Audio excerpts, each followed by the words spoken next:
ఏపీలో కొందరు మంత్రులపై రకరకాల విమర్శలు, ఆరోపణలు వస్తున్నాయి. వ్యవహార తీరు, అవినీతికి సంబంధించిన ప్రచారాలు మొదలయ్యాయి. మంత్రివర్గంలో ఈసారి చంద్రబాబు సీనియర్లను కాదని మెజార్టీ సభ్యులను కొత్త వారిని తీసుకున్నారు. పార్టీ ఫ్యూచర్ అవసరాల కోసం కొత్త రక్తానికి ప్రాధాన్యత ఇచ్చారు. అయినా కొందరు మంత్రులపై 7 నెలలకే ఆరోపణలు రావడంతో సీఎం చంద్రబాబు సీరియస్గా ఉన్నారట. 6 నెలల ప్రోగ్రెస్ రిపోర్ట్ ఇవ్వమని అడిగినా కొందరు స్పందించకపోవడంపై అసహనంతో ఉన్నారట. ఆ క్రమంలో అప్పుడే మంత్రివర్గంలో మార్పులు చేర్పులపై చర్చ మొదలవటం పొలిటికల్ సర్కిల్స్లో హాట్ టాపిక్గా మారింది.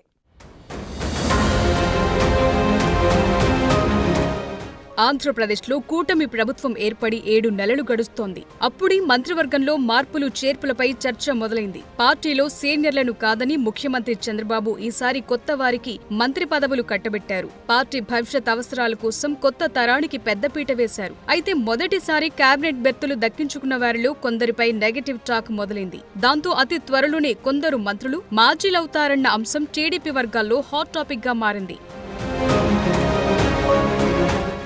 మంత్రివర్గంలో చేర్పుల విషయానికొస్తే జనసేన నుంచి డిప్యూటీ సీఎం పవన్ కళ్యాణ్ సోదరుడు నాగబాబును కేబినెట్లోకి తీసుకుంటారనే క్లారిటీ ఉంది. కేబినెట్ విస్తరణ ఎప్పుడనే అంశం మీద స్పష్టత లేదు కానీ స్వయంగా చంద్రబాబు పేరు మీద అధికారికంగా తెలుగుదేశం పార్టీ లెటర్ హెడ్ మీదే ప్రకటన విడుదలైంది కాబట్టి కేబినెట్లో నాగబాబు చేరిక ఖాయమే. ప్రస్తుతానికి ఈ విషయంలో వేరే ఆలోచనలకు తావులేదు. అయితే చర్చంతా కేబినెట్లో మార్పుల మీదే జరుగుతోంది. వేటుపడే మంత్రుల జాబితాలో రాంప్రసాద్ రెడ్డి, వాసంశెట్టి సుభాష్, కొండపల్లి శ్రీనివాస్, కొలుసు పార్థసారథి వంటి వారి పేర్లు వినిపిస్తున్నాయి.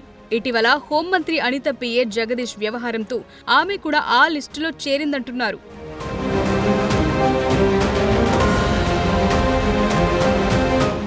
కార్మిక శాఖ మంత్రి వాసంశెట్టి సుభాష్ ఈయన్ను కేబినెట్ నుంచి తప్పిస్తారనే ప్రచారం జోరుగా సాగుతోంది. సామాజిక సమీకరణాలను బేరీజు వేసుకుని చూస్తే సుభాష్ ను మంత్రివర్గం నుంచి తప్పించే అవకాశాలు దాదాపుగా కనిపించడం లేదని చెప్పాలి.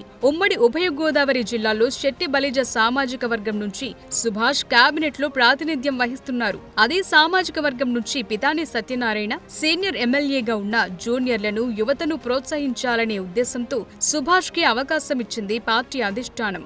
ఆయన ఎమ్మెల్సీ ఎన్నికలకు సంబంధించి ఓటర్లను నమోదు చేయించడంలో విఫలమయ్యారు. పార్టీ నిర్దేశించిన టార్గెట్ ను సుభాష్ రీచ్ అవ్వకపోవడంతో చంద్రబాబు ఆయనపై తీవ్ర స్థాయిలో ధ్వజమెత్తారట. దానికి సంబంధించి లీక్ అయిన ఆడియో వైరల్ అయ్యింది.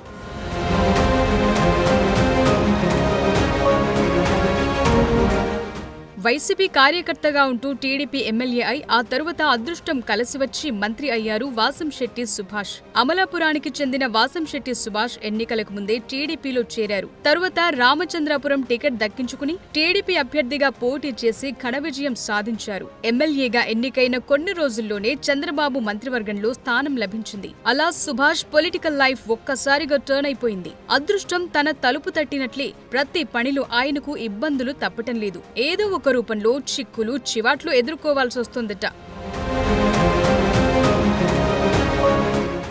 సుభాష్ మంత్రిగా ప్రమాణ స్వీకారం చేసింది మొదలు ఇప్పటి వరకు ఏ కార్యక్రమం చేసినా ఏదో ఒక వివాదానికి దారితీస్తూనే వస్తుందట.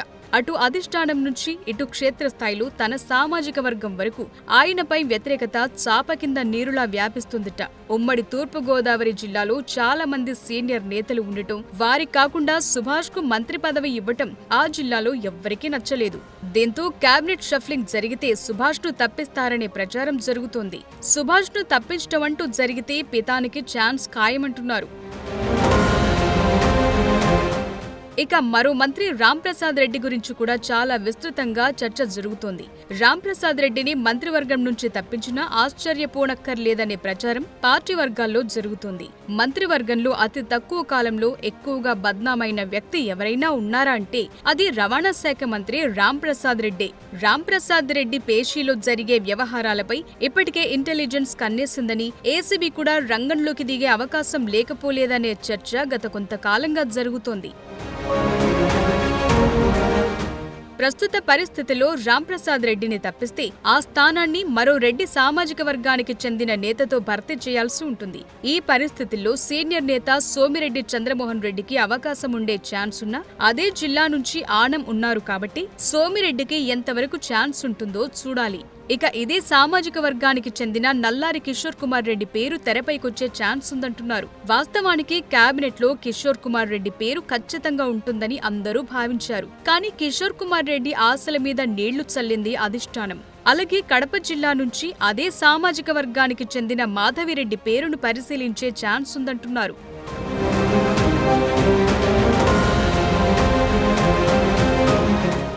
ఇక కేబినెట్ నుంచి తప్పిస్తారనే ప్రచారం జరుగుతున్న వారిలో మంత్రి కొండపల్లి శ్రీనివాస్ పేరు ఉంది. కొండపల్లి శ్రీనివాస్ పేరు తెర మీదకు రావటానికి కారణం లేకపోలేదు. విశాఖ ఎయిర్పోర్టులో మంత్రి కొండపల్లి శ్రీనివాస్ గురుభక్తిని చాటుకుంటూ బొత్స కాళ్లకు మొక్కి ఆశీర్వాదం తీసుకున్నారన్న ప్రచారం జరుగుతోంది. అప్పటి నుంచి ఆయన టీడీపీలో అందరికీ టార్గెట్ అవుతున్నారు. బొత్సను ఓడించిన సీనియర్ నేత తూర్పు కాపు సామాజిక వర్గానికి చెందిన కళా వెంకట్రావును పక్కన పెట్టి అదే సామాజిక వర్గానికి చెందిన కొండపల్లికి మంత్రి వర్గంలో స్థానం కల్పిస్తే బొత్సను గురువుగా చెప్తూ ఆయన కాళ్లకు మొక్కుతారా అని తెలుగు తమ్ముళ్లు తీవ్ర స్థాయిలో విరుచుకుపడుతున్నారు. ఒకవేళ కొండపల్లిని తప్పిస్తే కళా వెంకట్రావుకే మంత్రి పదవి దక్కుతుందంటున్నారు. తనపై జరుగుతున్న నెగటివ్ ప్రచారంతో కొండపల్లి మీడియా ముందుకొచ్చి వివరణలు ఇచ్చుకోవాల్సి వచ్చింది. విజయనగరం జిల్లాలో పెద్ద ఎత్తున వాళ్ళ తాలూకా కుటుంబ సభ్యులే ఒక్కొక్క కాన్స్టెన్సీ తీసుకొని వాళ్ళు నిలబడడం కానీ లేకపోతే వాళ్ళ తాలూకా మనిషి నిలబట్టి పూర్తి స్థాయిలో భూదందాలు అవ్వచ్చు, లేకపోతే ఇసుక దందాలు అవ్వచ్చు, లేకపోతే లిక్కర్ దందాలు అవ్వచ్చు,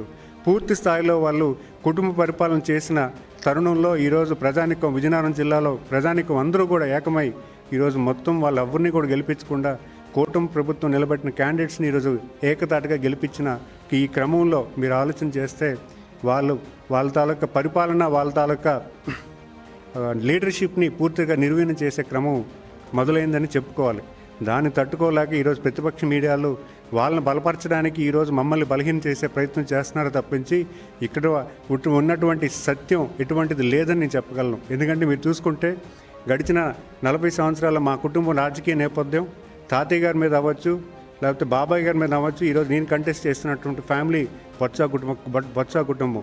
ఆ కుటుంబం మీద మేము పోరాడి గెలిచి ఈరోజు పార్టీని ఈ రకంగా ఈరోజు పార్టీని పూర్తి స్థాయిలో కసరత్తు చేస్తూ పార్టీ తాల కేడర్తో మమేకమై పనిచేస్తున్న తరుణంలో ఈరోజు వాళ్ళు వచ్చి మేమేదో ఆయన కాలు పట్టుకున్నామని ఆయన తాలూకు ఇదని చెప్పడం ఎటువంటి అసత్య ప్రచారాలు తప్పించి ఇది పూర్తిగా నిజం లేదని నేను చెప్పగలను. ఇక మంత్రి పార్థసారథి వ్యవహారం గురించి కీలకమైన చర్చే జరుగుతోంది. పార్టీలోకి కొత్తగా వచ్చిన టీడీపీలో చాలా మంది సీనియర్ నేతలను పక్కన పెట్టి మరీ పార్థసారథికి మంత్రి పదవి ఇచ్చింది టీడీపీ అధిష్టానం. ఈ పరిస్థితుల్లో ఇటీవల జరిగిన గౌతు లచ్చన్న విగ్రహావిష్కరణ ఎపిసోడ్లో పార్థసారథి పార్టీలో బాగా డ్యామేజ్ అయ్యారు. వైసీపీ మాజీ మంత్రి జోగు రమేష్ తో కలిసి ఒక జీప్లో ర్యాలీలో పాల్గొని అబాసుపాలయ్యారు. దాంతో పార్థసారథిని తప్పించి పల్లా శ్రీనివాసును కేబినెట్ లో చేర్చుకుంటారా అనే చర్చ జోరుగా సాగుతోంది. గౌతు లచ్చన్న విగ్రహావిష్కరణ ఎపిసోడ్ పై చంద్రబాబు, లోకేష్ స్పందించిన తీరు చూస్తుంటే పార్థసారథి వికెట్ పడినా ఆశ్చర్యపోనక్కర్లేదనే వాతావరణం కనిపిస్తోంది.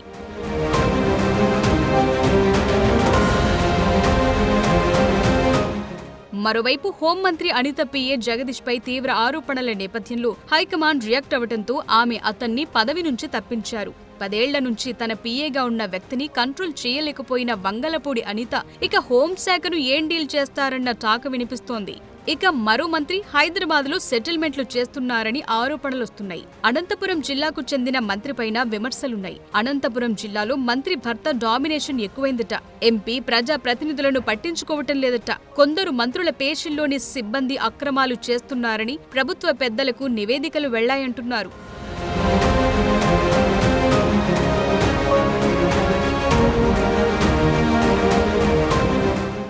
మంత్రులపై వస్తున్న ఆరోపణలకు సంబంధించి ముఖ్యమంత్రి చంద్రబాబు సీరియస్ గా ఉన్నారట. ఈ నెల 2న జరిగిన కేబినెట్ సమావేశం తర్వాత కూడా చంద్రబాబు మంత్రులకు క్లాస్ తీసుకున్నారట.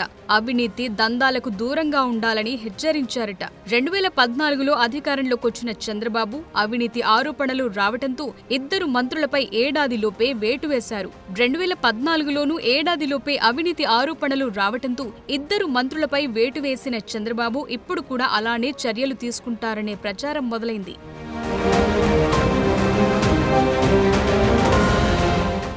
మంత్రివర్గంలో మార్పులు చేర్పులు ఉంటాయన్న ప్రచారంతో ఆశావహులు ప్రయత్నాలు మొదలుపెట్టారనే చర్చ నడుస్తోంది.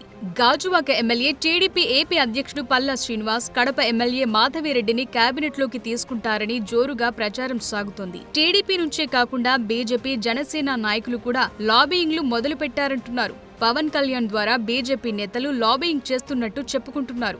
అదలా ఉంటే అసలు ఇంత తక్కువ కాలంలో మంత్రివర్గం నుంచి ఎవరినైనా ఎందుకు తప్పిస్తారు అనేది చర్చల్లో నలుగుతోంది. ఏదేమైనా అతి తక్కువ కాలంలో మంత్రివర్గంలో మార్పులు చేర్పులపై ఈ స్థాయిలో చర్చ జరగటం గతంలో ఎప్పుడూ లేదనే అభిప్రాయం వ్యక్తమవుతోంది.